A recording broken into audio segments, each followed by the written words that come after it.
Welcome to the Next Level Podcast, powered by San Manuel, a series connecting you with the best minds in casino, hospitality, tribal government, and beyond. Enjoy the show. Hi, everyone. Thanks for joining us on the Next Level Podcast. I'm here in Las Vegas, and joining me today is Crystal Robinson Wesley. She is the Vice President of Entertainment and Activation at the Palms. And hi, Crystal. How are you doing today? Hi, Peter. I'm doing great. It's a wonderful day here in Las Vegas, nice and sunny, and it's all good. I know the weather is fantastic. It's actually getting a little warm. But thanks for joining us today on the show. We're really excited to have you here.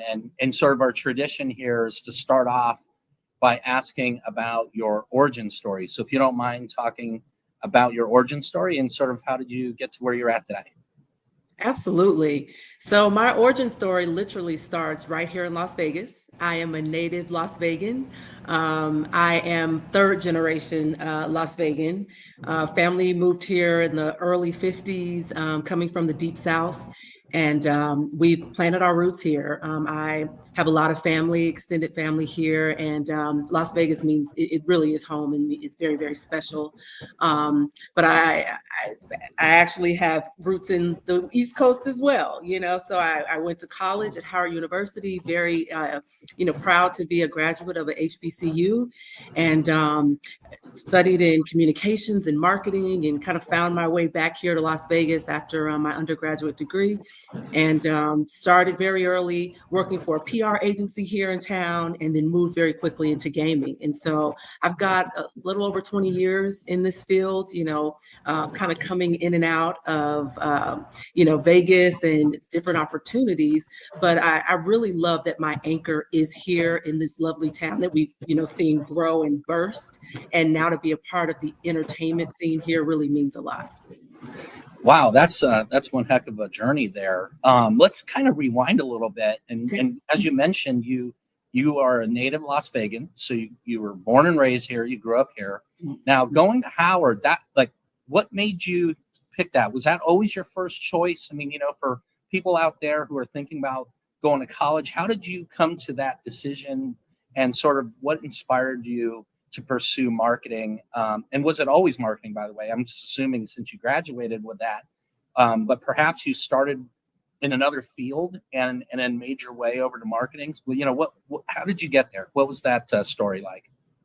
So it's interesting. Howard was not my first choice. I had not really had a lot of exposure to historically Black colleges and universities. I knew of them, but I just hadn't. When you're on the West Coast, you don't get as much exposure, right, to it. So I actually went to DC to audition for George Washington's theater program. I've always had my roots, in entertainment and singing, and I probably should have included that in my origin story. My mother's a pianist, director of a choir, all my life, and my uncles are musicians. So music was always the fabric of our family.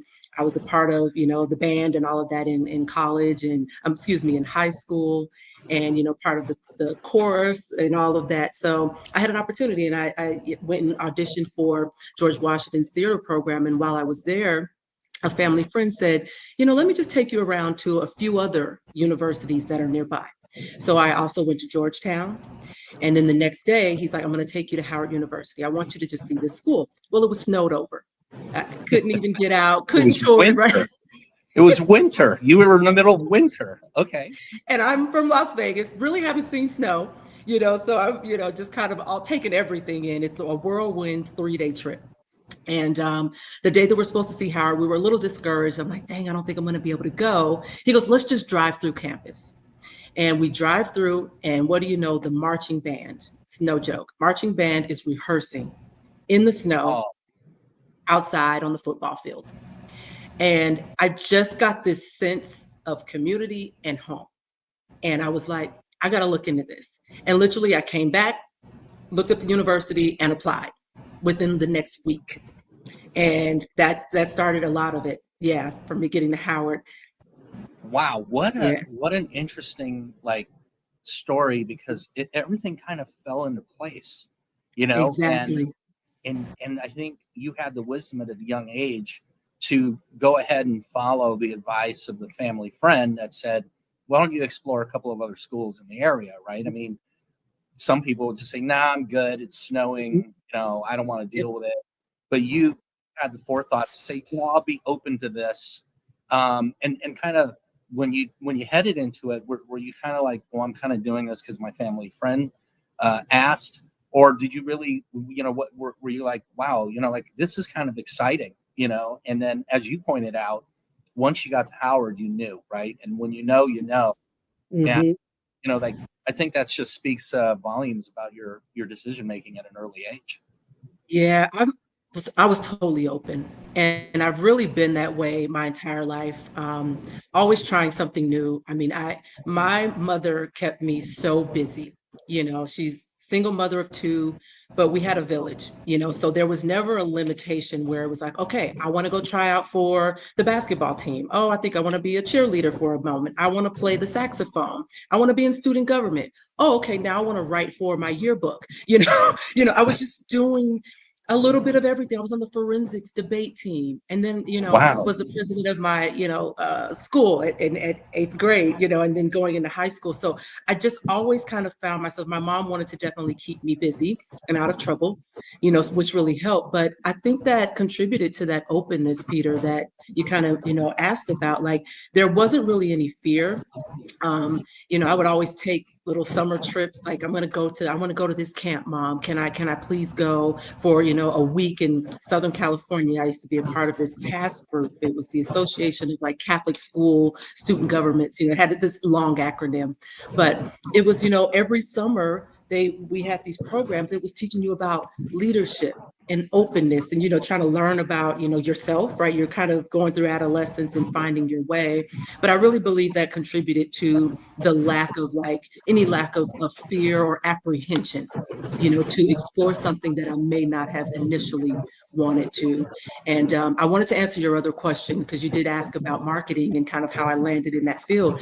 So I realized that on the music side, I also was always inspired by like Oprah Winfrey, right? And watching her do her thing. So I thought, wow, maybe I could be, a TV host or a journalist. And I loved sports. So I thought, well, I could go into sports casting or just something in the journalism field. So my major was in communications and broadcast journalism. And then Okay. my minor was in business administration with the focus on advertising and marketing. So I kind Okay. of got the best. And it was so crazy because I totally pivoted from the music thing. My mom was like, you'll always have music. Like that's your God-given gift. But I want you to study something else. Like, so that was one where I definitely took my mom's advice to say, okay, music's never going to leave me because it's here. It's in my heart. But I studied different in terms of making sure that I had kind of the journalism background and the marketing side. And that's really opened up so many doors for me, career-wise as well. Okay. And so when you graduated from Howard, did you go straight into? I know you mentioned a PR. I think Yeah. you worked at a PR agency, or was it Yes. straight into a corporation? It was an agency. So agency. So I worked for R&R Partners out Okay. here in Las Vegas. Yeah, for a short stint, wasn't a long time. And I got an opportunity to then go into working for the hospitality industry not long after that. And I was in internet marketing for my first job, working in a casino for Harris Entertainment. Oh wow. Okay. So from R&R, you I was a pivoted to media internet coordinator. marketing. Yeah, that's Okay. So right. you went Hmm. for internet marketing. Now, a lot of people are thinking about pivoting in their careers. You did your first pivot in your career Hmm. early on, right? So, what was sort of going through your head on, transitioning from PR to internet marketing? Was it the same? Was it a difficult pivot, or was it a lot easier for different? I'm unfamiliar with both specifically, so really curious to Yeah. hear on that first pivot in your professional career. How did that happen, and what was Mhm. that? So I'll point back to, remaining open and being curious. So I was working as a media coordinator, and it was teaching me some things, but I could tell it was either wasn't completely fulfilling, but I was open. And just a friend of mine was saying that she was going to go and apply. If there was Robert Half Technologies, which was a hiring agency, and she was looking for, a different career path, different opportunity. And I was like, oh, that's great. But I had no intention of even, putting my resume in with that agency because I don't have an IT technical background. Mm. And I didn't think that that would be a natural fit. But she says, they have other positions. I just think you should, you right. They're looking for someone, they're building out their website. This was back in 2003, where, all companies were kind of shifting to more of an online model, for hotel bookings, to basically brand development, all of those things. And so I was like, oh, well, maybe I could use my writing background, Mm. to kind of help with content. So I wasn't programming, I wasn't doing anything like that, but they saw my skill set and said, why not? We're building this out. Why don't you come over? So once I submitted, that's really how and I didn't, Harrah's Entertainment wasn't necessarily the target. It was just the fact that I put out, here's my background, not much experience at that point, right? I'm just coming out of college. But it was a fit. And again, just kind of walked into an interview scenario that I was open to, scared. I was so afraid that day, Peter, I left my shoes. I don't, Oh, so I was wearing, because I would always drive a stick shift, sorry. And I have flats. I always would have my flats to drive and then my heels when I was ready to do what I had to do. So I left the heels at home. And oh I no. wore, so I felt like, oh gosh, I'm gonna blow this. Like I'm gonna, but there was no turning around, right? I couldn't go back home. So anyway, I just went in anyway, and I was completely transparent. I said, well, from head to my ankles, I hope I'm professional enough, but please, look past my, my flip flops. And it's she's one of my mentors to this day, who I interviewed with, Anika Howard, who is now CEO of the Wander Nation Casino, but it just, again, an opportunity that opened, and she bet on me, and I've pretty much been in gaming. That was my first pivot, so I stopped there. I've got a Oh no, couple that's others. fantastic. You brought up Anika. She's a wonderful, wonderful person. And she great. And you mentioned mentorship, and so that was, again, I kind of see a pattern here, right? You're open for opportunities, you pursue it, and then when it's right, it's right. And That's in right. this case, you found your first mentor, pivoted into gaming. Here you are, Yes. these years later, very successful. And so, thinking about that first mentor, did the mentorship just kind of happen? A lot of people talk about, how do I find a mentor? And so was it really kind of like, you found Anika, or did it just kind of happen through natural, work relationship, and then it became a mentorship mentee kind of relationship at some Mhm. point? I think some people are curious about how you go about finding one, or if you're interested in having someone be your mentor. Do you talk to them? Is it an open discussion, or is it just kind of natural? Right. I think that's a Yeah, very it's a common great thing that question. Yeah, for me, it was natural. Like it wasn't like I went and said, "Will you be my mentor?" It okay. was more of I watched how she worked.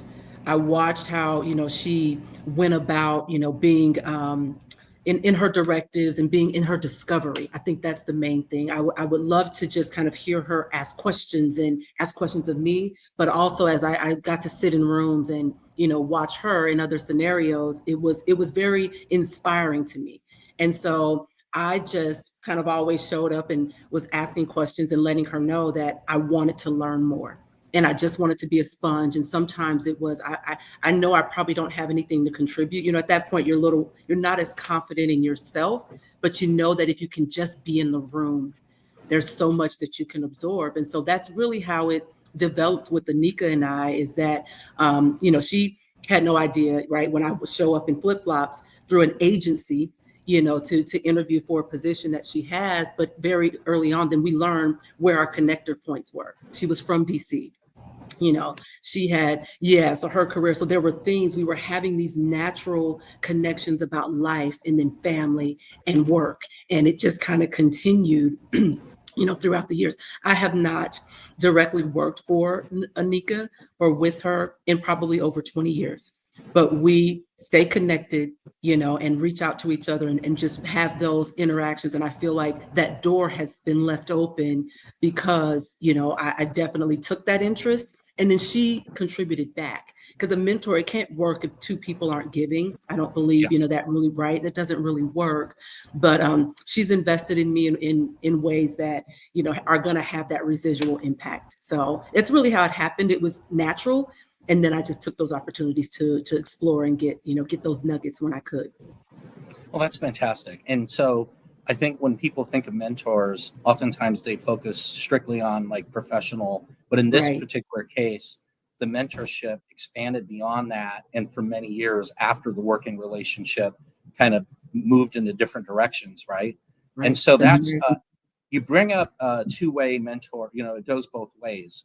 So have you throughout your career also provided mentorship to others? And do you feel like that is a part of now who you are based on that experience from when you were coming up in the professional world?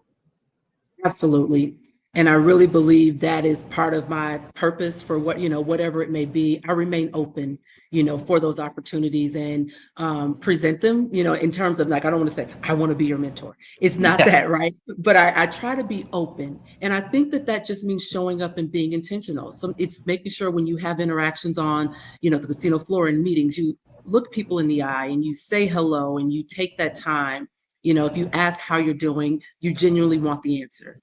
And I think when people start to see that, you're open, then they're open to explore other opportunities with you or through you. And you'll know kind of when you need to invest a little bit more or when it may just be that one moment in time, we're going to have this, 5 or 10 minute conversation, but you never know how lasting that could be. And that could be a spark, right? And then there's the more long term where, okay, I see something that I can contribute to this person's career path or to their journey, and I am 100% open to that. I mean, that really is part of what, inspires me now. To show people like you can have one set thing. It's great to have goals. It's great to, kind of put your plan together.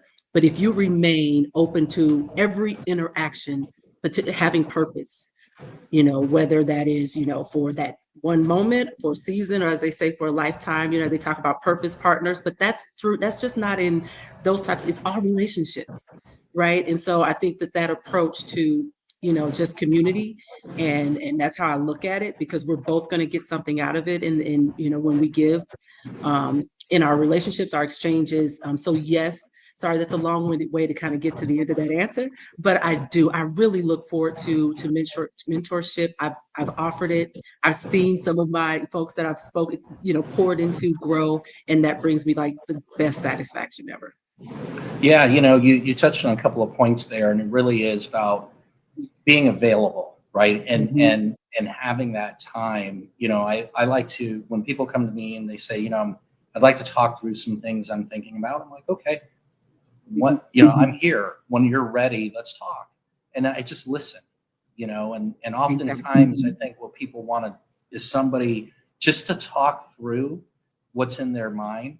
And look, I don't have the answers. And I tell them, I go, if you're Mhm. here to see answers, I don't have them, but I'm here to help you discover whatever it is that you want for yourself. And that's ultimately, I think, when you're helping someone through their careers, you're just trying to help them find their way. We That's right. all have different paths and journeys, and I see my role is to help them discover what their path is. And talking about yours, you pivoted into gaming.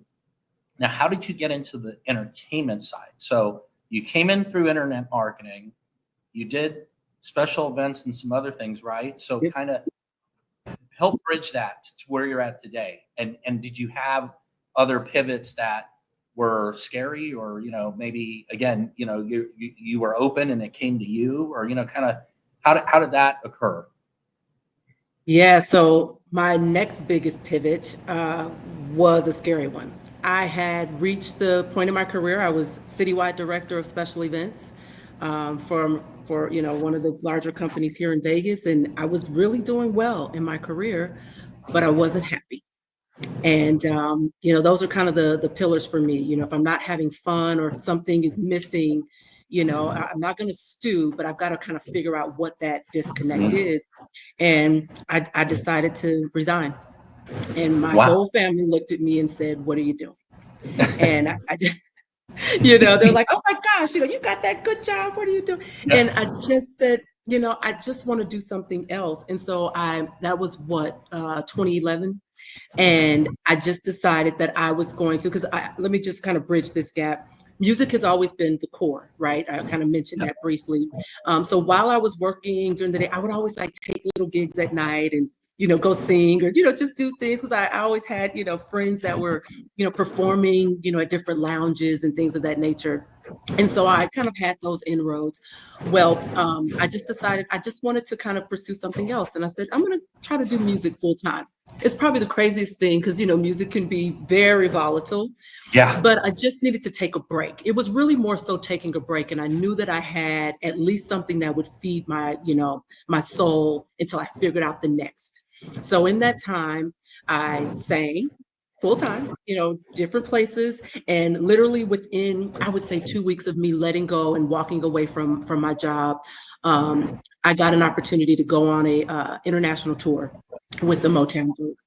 And and it was called Songs in the Key of Motown.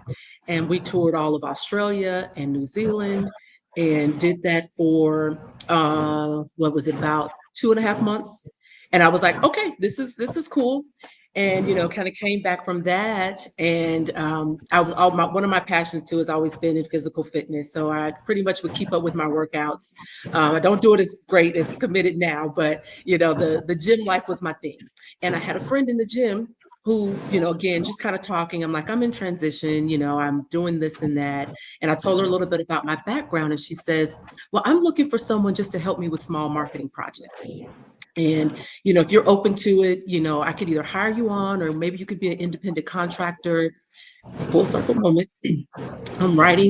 I'm developing the websites. It was for this golf company, Par 4 Golf, and Par 3 Landscaping. We're doing some, overhaul. How would you like to just kind of write content? And it sounds like, replaying this whole thing. I said, I can absolutely do that, So I was able to do my music at night. And then I would work during the day and, kind of do these small, I don't want to say small, but they were projects. I was all project based. So through that, I established my own marketing company called Virtue Marketing, LLC. And for the next 5 years, that's really what I did. I toured the world during this point, just took a chance, and literally opportunity after opportunity opened up where I could go and travel. So entertainment, now I'm negotiating my own contracts. I don't quite really know what I'm doing, but I've got enough grit and I can ask questions. And so I'm putting my writer together and, just trying to make sure I've got my visas and what are my hotel accommodations. So this is, kind of plowing the field a little bit. No idea that I'm going to end up in this role that I am now, but I can see how it all lines up, in retrospect. But I do that for about 5 years exclusively. And then I just really reach another, pivot point of where it's like, okay, I've done this, for a while, and then reality starts hitting in a little bit. I was making good money, but I started looking at my future. Like, how am I really going to sustain myself for, when I either want to hit retirement or do something different? And that's when I started looking back at, different opportunities and leaned into mentors. And so another mentor I'll mention is Dawn Rawl. I don't know if you know her. She's over at Westgate now, but she was also one of my early bosses in gaming. And we just go to lunch, and I tell her kind of where I am, and she goes, "Okay, I'll let you know if I hear of anything." And that's how I end up at MGM for a while. I go through that corporation, and I start in that role. I go back into promotions and special events. But as the company was expanding and built out the T-Mobile Arena and the park, they built some small stages, right, throughout that corridor. And I'm sure you're familiar with it. And we started putting bands and things out there. And I just started being a part of that process. So I kind of jumped a little bit, but I hope I'm making it, succinct and clear that I go from music exclusively, doing some small marketing projects, decide I kind of need to have a little bit more stability in my life. Okay, I'll go back into gaming a little bit reluctantly, to be honest. but the opportunity seemed right. I'd have healthcare benefits. Some of it was very practical, things that you just need. Yeah. And it turned into a great opportunity where I start being able to meld all of my skill sets, right? I can, yes, I can do the writing, I can market, I can, understand entertainment a bit and start partnering, with different bands and agencies and, working out at the park to book entertainment. And that really I met Cindy Kaiser Murphy at that time. And that's how I kind of, I can probably stop there, but that's really what led me first into the entertainment side of booking, not just being on the stage, but now I'm responsible for booking, artist relations, and all of the rest that comes with it. I keep thinking as you're talking through your story that, you followed your heart, you were open, you're being honest with where you wanted to go, and you were open to where your journey would take you. And it landed you some, with some fantastic people, Don, CKM. I mean, it's Exactly. like, it just is amazing that as you kept going through your journey, you just kept running into great positive people who could help you realize your dreams, right? And get to where your heart takes you. And I think oftentimes people are scared. As you pointed out, you had a great job. And then you're like, but music was tugging at me and I needed to go and fulfill that part of my heart, which you did. And then that led to other opportunities. And then look at that, circle back. You're actually back in, the casino business, but now you're getting exposed to the music side of it, which is perfect. Now professional and personal blending together. It's such a great story to tell. For those who are out there, are there any tips that you would offer them if they're thinking about, I'm scared to do this mid-career, or, is there any sort of tips you would have for them? Yes.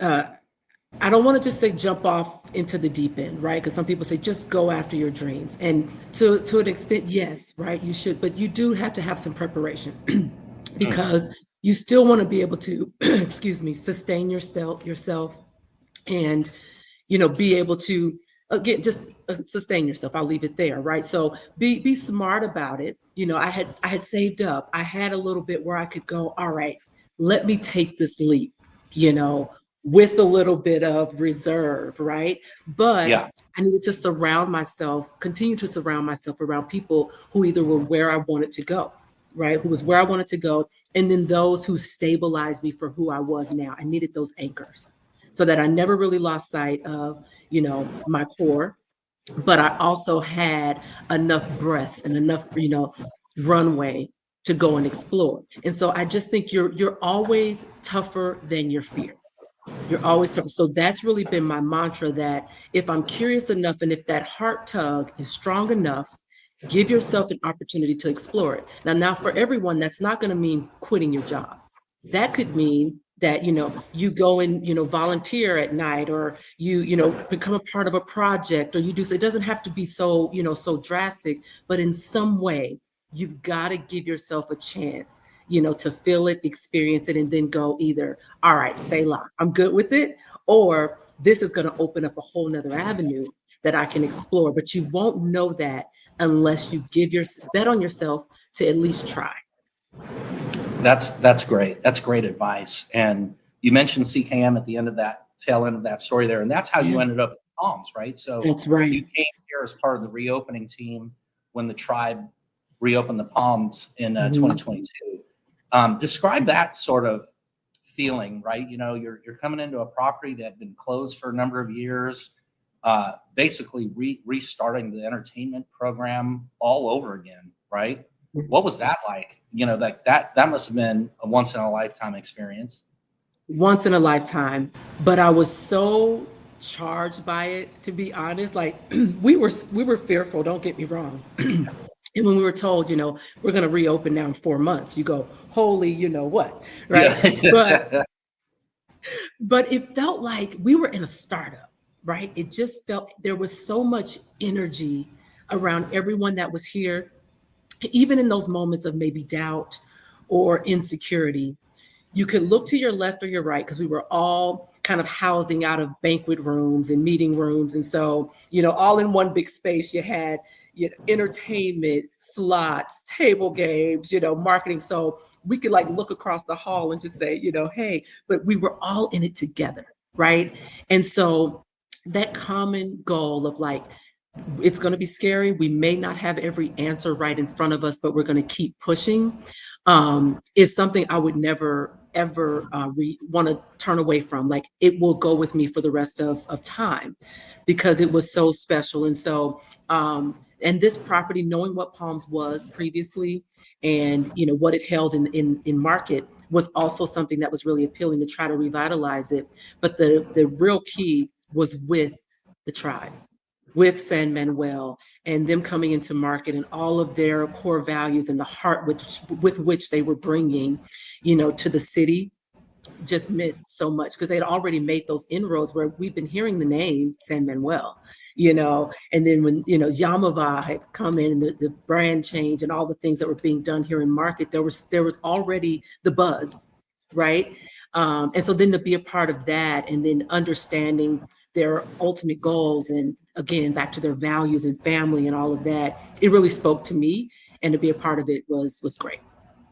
Well, that's great. And, you and I have had some conversations about entertainment and music. And as you described your journey, to today, one of the things we talked about at one point was, because I'd lived in Vegas for 18 years in the 90s and early 2000s. And we were talking about just how there were so many live music venues back then. We're talking about lounges and local live entertainment. The city's kind of changed and it's not as many as before. So curious, and I'm sure many in the audience would love to hear, where are the like off strip local live music places where if you just want to go and listen, to some locals perform and have a good time, that good time vibe that we talked about in the 90s, where would you find that today? Like, you have a couple of spots that you'd share? I do. I mean, I still like the Sand Dollar. Okay. It's yeah, you can still go in there and hear some, just live music. It's late, right? It's late at night because it's really where a lot of, musicians, because a lot of the musicians now are in more of the production shows, right? Yeah. You don't have those lounges like we used to have. So it's when they get off work, where do we go hang, And so I think the Sand Dollar is great. I love that Pinky Ring is now on the Strip. Right. I Yeah. think that is such a cool spot. I know many of the musicians and singers that, are frequent there and performing. So those are some of my, kind of like go-tos. And then you'll find some pockets every now and then, where you'll find some live entertainment. I'll see them now in small little center bars, and it may just be a guitarist, but I still love it. So I think a lot of casinos, right, are doing that. Absolutely. I think the more we can support the live music scene, even just by being present and having a That's cocktail right. or, I think that's what keeps it going, Hmm. and oftentimes I think people kind of they've forgotten that, there was lounges everywhere and Vegas produced some Yeah. amazing people that uh, were musicians on these, that got their start in lounges and Yep. then made their way into bigger things. And I'm glad you brought up Pinky Ring because that's one of my favorite spots too. I mean, I just I grin from ear to ear when I think of that place. Is the vibe is so good, and Yes. so thanks for sharing that.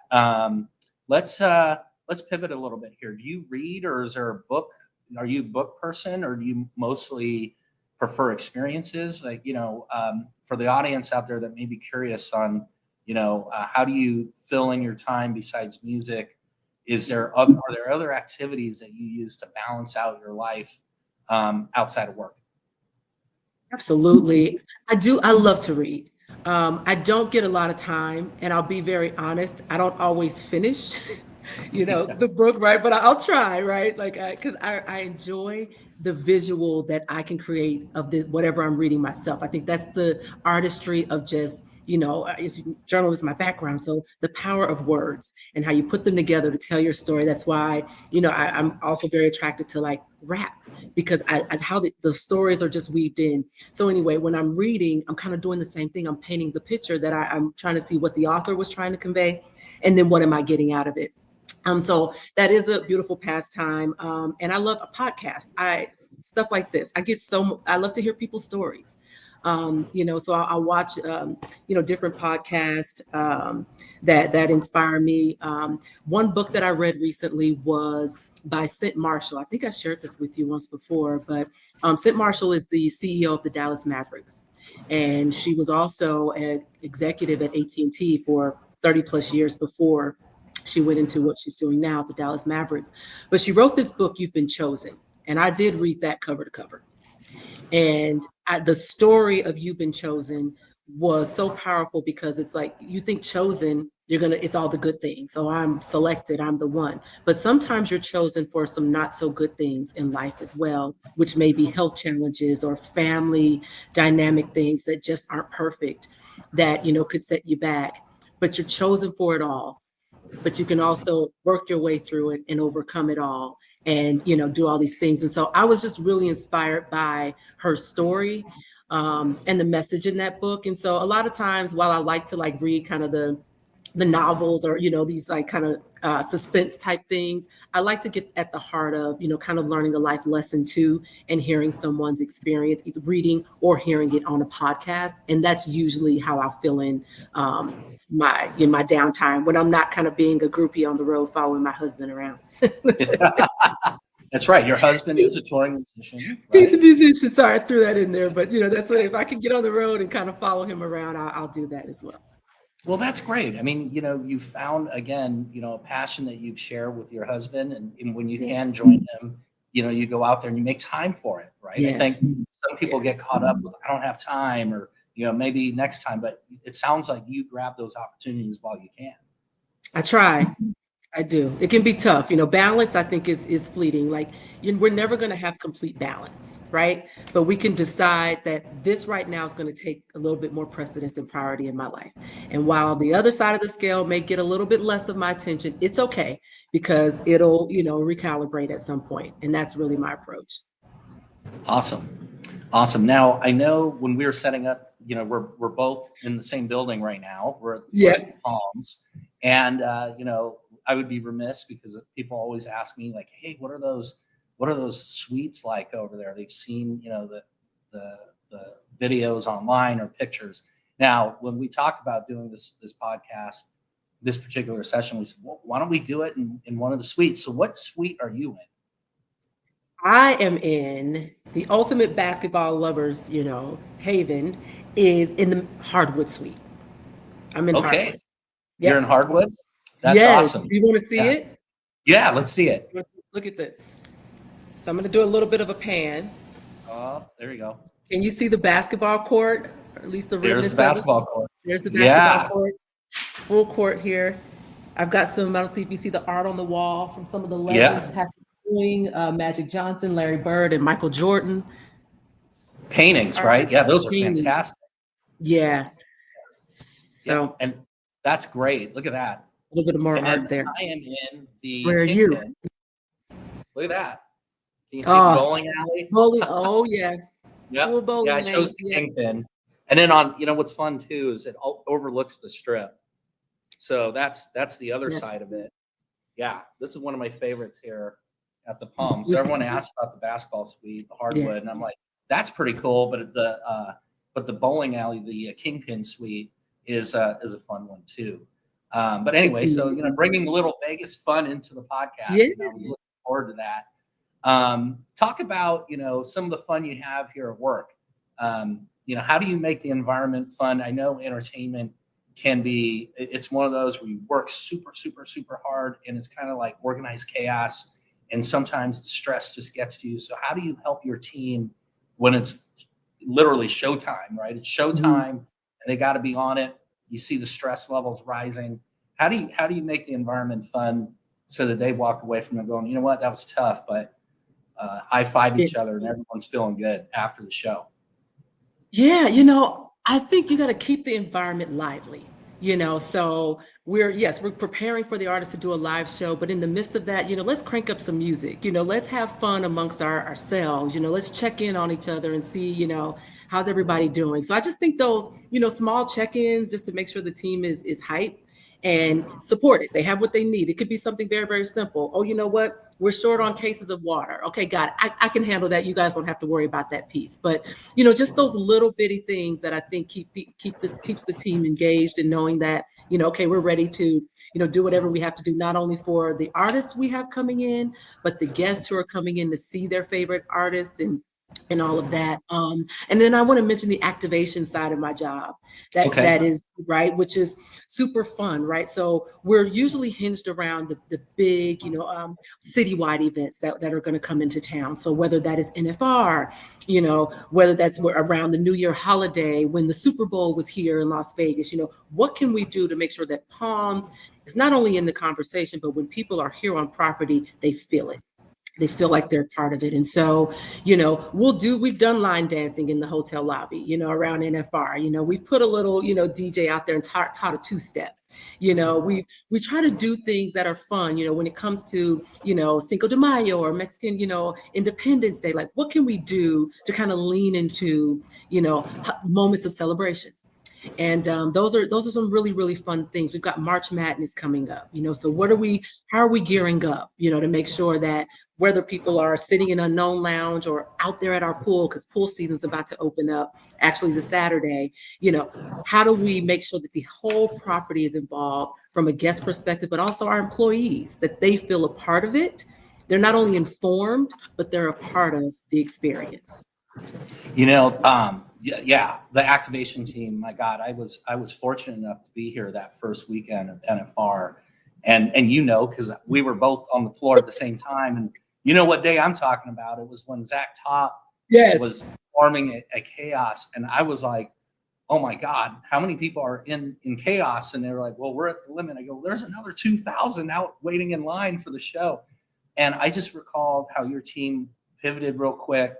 To your point, they huddled up and they go, well, okay, we obviously can't we can't put any more people in Chaos. What do we do with the rest of them? And they very quickly pivoted and said, we got Mabel's and we have these other bars. And the whole property, to your point, was jamming and people didn't leave. And I was sitting there going, I wonder if people are going to leave. They didn't. They stayed. They had a blast. The bartenders loved it. It was just a good time on the floor. It was one of the best kind of vibes that I was here for. And then Super Bowl, same thing, right? The Super Bowl was just activated well across the property. It's a lot of fun. I'm glad you brought up that part of your job and the team that works there, because they've done some amazing events. And, talk about the Palms. You're now, how many events are you doing at the Pearl? Average this year, I think you're scheduled for 65, 70. So we're getting 70. Up there. But 70. That's just, yeah, that's just shows, right? Let alone that's just all the shows. other Yeah, that's right. You have over 100 events in there a year, that's right. Which is that's amazing when you think about the 4-year journey and for this property to be closed for a period of time to rebuild the brand and bring the Pearl Theater and the property activation back to where it is today. I mean, that's just one heck of a run. Do you sit and reflect sometimes? I know it's hard when you're going 1,000 miles an hour. But do you take time to reflect on your accomplishments and sharing the success with your team? Probably should do that more, right? Just to really reflect, because we're also, you know how it is, right? You've got to stay ahead of the curve. The game competition keeps, brewing and expanding. And so, you don't have time to really rest on that. But I do want to, I try to make sure I'm intentional to thank the team and make sure that they know how much they're appreciated. I'm not maybe as gracious as I should be to myself, but I definitely want folks to know that they're seen, it's recognized and appreciated, everything that goes into, making this happen. Beyond even our core team, absolutely, but all of the supporting, departments, that bring this thing together, right? We are all in it together. And I think that as a leadership team is really, our focus is to make sure that they know how much we appreciate what they do on a day-to-day basis. Absolutely. Yeah. Well, you're doing a heck of a great job. And as we're wrapping up this session, we like to close our podcast with, are there 3 tips that you would offer to someone, it could be 1, 2, or 3. 3 is just a number we Okay. made up.